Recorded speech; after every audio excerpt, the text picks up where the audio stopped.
সকলকে, আপনাদের সকলকে স্বাগত আমার স্বপ্নের ছাদ বাগানে। তো আপনারা সবাই কেমন আছেন? আশা করছি ভালো আছেন। আলহামদুলিল্লাহ আমিও খুবই ভালো আছি। তো আজ আমি আপনাদের সাথে যে ভিডিওটি শেয়ার করব সেটা হচ্ছে যে আমার ছাদ বাগানে তো অনেক সবজি আপনারা দেখেছেন, সেগুলো ছিল শীতকালীন সবজি। এবার আমি আমার ছাদ বাগানে যে বীজ রোপণ করব সেটা হচ্ছে গ্রীষ্মকালীন সবজির বীজ। তো সবজি তো আমাদের সবসময় চাই, এক এক সিজনে এক এক রকমের সবজি তো আমরা পেয়ে থাকি।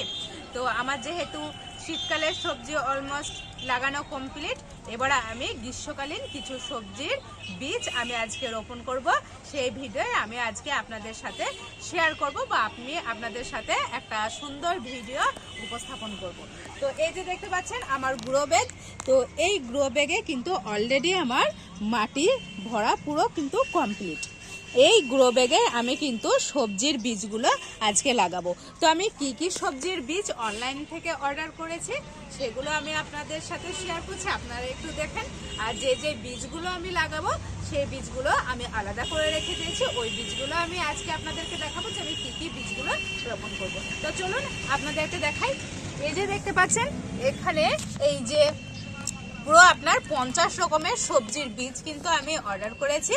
তো এখানে এই বীজগুলো আছে, আর আমি যে বীজগুলো আজকে রোপণ করব সেগুলো জাস্ট এই যে এই বীজগুলো। তো এই বীজগুলো কি কি বীজ আমি আজকে রোপণ করব আপনাদেরকে দেখাচ্ছি। এই যে যাচ্ছে ভুট্টার বীজ, শসা, আর আপনার ভেন্ডি, লাউ, আপনার পুঁই শাকের বীজ আছে, করেলার বীজ আর ঝিঙে। তো এই বীজগুলোই আজ আমি রোপণ করব। তো চলুন আমি বীজগুলো এক এক করে গ্রো ব্যাগে রোপণ করব। আর গ্রো ব্যাগে আপনারা চাইলে অন্য ছোট ছোট ক্যারি ব্যাগেও আপনারা লাগাতে পারেন, কোনো সমস্যা নেই। কিন্তু আমার যেহেতু গ্রো ব্যাগ অনেক আছে, তো আমি প্রত্যেকটা গ্রো ব্যাগে এক এক করে বীজগুলো লাগাবো। তো সবজির তো দরকার হয়ই সকলের, ছাদ বাগান থেকে সবজি পাওয়া মানে বিশাল ব্যাপার।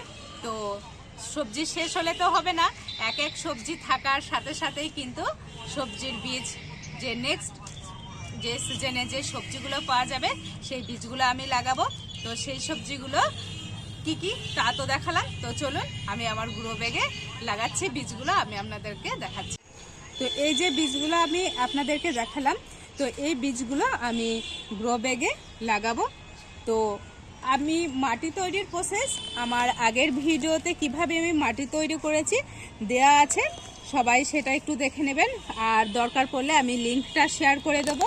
আর আমি আরও একবার বলে দিচ্ছি, এই আপনার বীজ রোপণের জন্য কিন্তু মাটিতে বিশেষ কিছু দেওয়ার প্রয়োজন পড়ে না, কারণ আপনারা চাইলে আবার যখন আমি এক একটা গ্রো ব্যাগে আমি 2টো করে কিংবা 4টে করে বীজ দিতে পারি। তো সেই গাছও আমি অন্য জায়গায় তুলে আমি লাগাতে পারি। সেহেতু আপনাদের মাটি তৈরিটা কোনো কঠিন একটা ব্যাপার না। আমি জাস্ট মাটিতে দিয়েছি ভার্মি কম্পোস্ট, মাটি আর আপনার ধানের তুষ, এই দিয়েই কিন্তু আমার মাটি তৈরি। তো চলুন মাটি তৈরি তো আমার আপনাদেরকে বলেই দিলাম কিভাবে আপনারা মাটি তৈরি করবেন।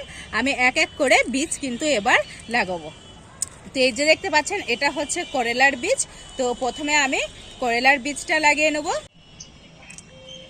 তো এই যে এখানে দেখতে পাচ্ছেন আমি 5টা বীজ নিয়েছি। আমি একটা গ্রো ব্যাগে কিন্তু চারিদিকে মানে ফাঁক ফাঁক করে 5টা বীজই লাগিয়ে দেব, কারণ যখন হবে আমি তুলে কিন্তু অন্যতে আবার অন্য গ্রো ব্যাগে কিন্তু আমি লাগাতে পারি। বা সেগুলো যদি বীজ আপনার মিস যায়, গাছ যদি না বের হয়, সেই জন্য আমি একটা গ্রো ব্যাগে 5টা বীজ দেবো। আর যখন আপনার এই বীজ থেকে গাছ বের হবে তখন কিন্তু আমি যদি 5টা বীজ দিচ্ছি বলি যে 5টায় গাছ হয়ে যাওয়ার পর আমি 5টায় রাখবো, সেটা কিন্তু না। আমি জাস্ট 2টো গাছ এই গ্রো ব্যাগে রাখবো, আর কিন্তু গাছ আমি গ্রো ব্যাগে রাখবো না। আপনারা 2টো করেই রাখবেন, কিন্তু বীজ যেহেতু যদি মিস যায় সেজন্য আমি 5টা লাগাচ্ছি। তো এইভাবে আমি বীজগুলো গ্রো ব্যাগে পুঁতে নেবো। এইভাবে আমি একটু করে মাটিটা হালকা একটু খুঁড়ে তারপরে আমি বীজগুলো লাগিয়ে নেব। তো এইভাবে আপনারা মাটিটা একটু হালকা করে খুঁড়ে নেবেন, তারপরে কিন্তু বীজগুলো লাগাবেন। আর আমি কিন্তু সব সাইডে সাইডে লাগাবো, যাতে আমার বীজগুলো তুলতে, বীজ থেকে যখন গাছ হবে তুলতে যাতে সহজ হয়, সেই জন্য আমি সাইডে সাইডে দেবো। তো এইভাবে কিন্তু আমি লাগাবো। আর আপনাদেরকে একটু খেয়াল রাখতে হবে যে আপনারা কোনটা মাটির তলায় দিচ্ছেন। এই যে মুখ দেখতে পাচ্ছেন, এটা আপনারা মাটির তলে দেবেন, আর এটা কিন্তু ওপরে রাখবেন। তো এইভাবে আপনারা সমস্ত বীজগুলোই লাগিয়ে নেবেন। তো এই যে আমার এখানে দেখুন আমি 5টা বীজ লাগিয়েছি। তো যেহেতু আমার বীজ লাগানো হয়ে গেছে, এবার আমি কি করব, হালকা হালকা করে মাটি দিয়ে দেবো। মাটি দিয়ে একটু জাস্ট মানে ওপরটা ঢেকে দেবো। তো এটাতে গেল আমার করলার বীজ। এবং আমি হাতে নিয়ে নিয়েছি ভেন্ডির বীজ। আমি একটা যে মাটি যে খুঁড়ে রেখে দিয়েছি, এগুলোতে আমি দুটো দুটো করে মানে বীজ দেবো। হলে হবে, আর যদি না হয় তো দেখা যাবে। তো এই যে আমি ভেন্ডিটা কিন্তু এই দুটো গুঁড়ো বেগে দেবো। তো এই যে আমি এইভাবে ভেন্ডির বীজগুলো দিয়ে নিচ্ছি।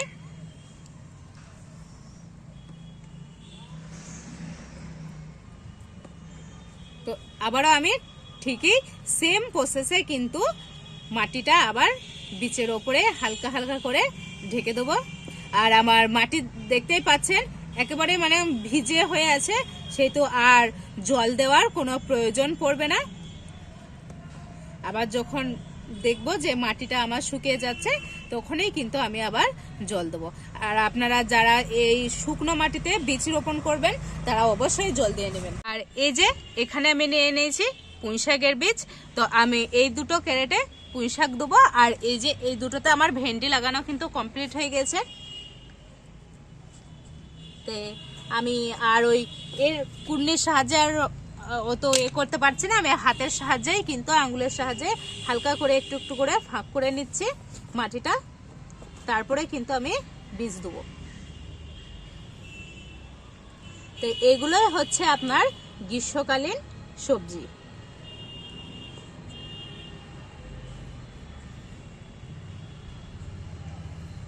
তো এটাও আমি সেম প্রসেসে মাটিগুলো মানে গাছের যে বীজ লাগালাম তার ওপরে হালকা হালকা করে ঢেকে দেবো।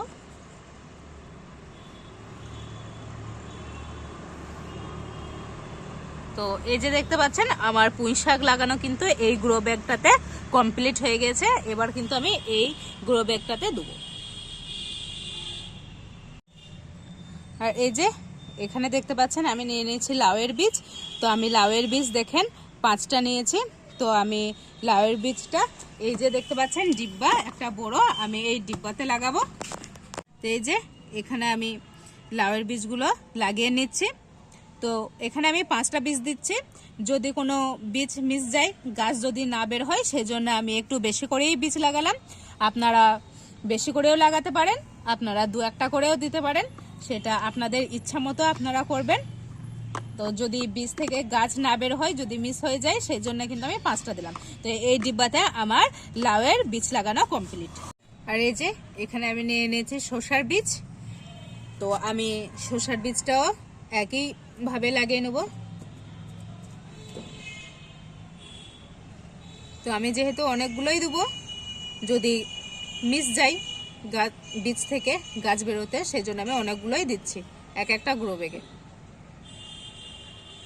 আর গ্রীষ্মকালীন একটা ফলের মধ্যে বা সবজির মধ্যে যাই বলেন, শসা তো মানে সবাই ছাদ বাগানে লাগাই। তো শসা তো লাগাতেই হবে, সেই জন্যে শসার বীজ লাগাচ্ছি শসা পাওয়ার জন্যে। তো এই যে আপনারা দেখতে পাচ্ছেন সমস্ত গ্রো ব্যাগে কিন্তু আমার বীজগুলো লাগানো কমপ্লিট হয়ে গেছে। তো আমি কি কি বীজ লাগালাম সেটা তো আপনারা দেখলেন। শসার বীজ, তারপর আপনার লাউ, করলা, আপনার ভেন্ডি, পুঁইশাক সমস্ত বীজ কিন্তু আমি লাগিয়ে দিলাম গরমের সবজির জন্যে। তো ভিডিওটা যাদের ভালো লেগেছে অবশ্যই লাইক করবেন, কমেন্ট করবেন। আর যারা আমার চ্যানেলে নতুন, তারা আমার চ্যানেলটাকে অবশ্যই সাবস্ক্রাইব করে আমার পাশে থাকার অনুরোধ রইল সকলকে। ভিডিওটা এই ছিল আজকের মতো, এখানেই আমি শেষ করছি। টাটা।